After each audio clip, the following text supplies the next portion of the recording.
Okay, so the dependent variable here, the variable that comes after the then in the hypothesis, is hyperactivity. And the next part of the question asks us to operationally define the dependent variable. So how are we going to put this variable into operation? How are we going to measure it as scientists? So I'm actually just going to use the same measure of hyperactivity from the original experiment, which was the number of times children left their seats.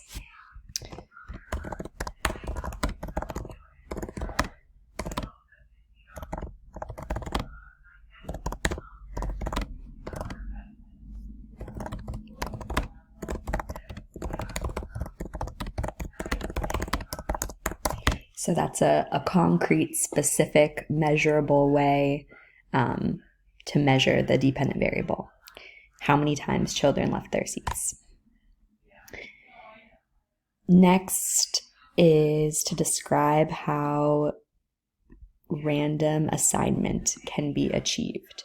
So random assignment, this is a super common theme. As you guys could see, it shows up in almost every research methods question. And thinking back to that example of flipping a coin and essentially each participant having an equal chance, a random chance of being placed into the control group or the experimental group. So in this case, the control group will be children that do not receive sugar, and the experimental group will be children that do receive sugar. And we want to randomly assign children to those groups. So flip a coin and decide whether we're assigning that particular participant to the sugar condition or the no sugar condition. Okay, so I have my answer typed here. I said random assignment can be achieved by flipping a coin to determine the experimental group and the control group. I'm just gonna determine if the participant is placed in the experimental group or the control group. Participants must have an equal chance of being placed in the experimental group or the control group.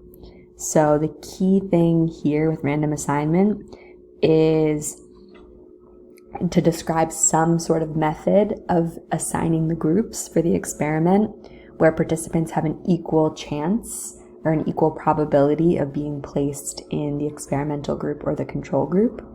And that could be flipping a coin, that could be drawing names from a hat, but the most common example would be flipping a coin to determine the groups for the experiment.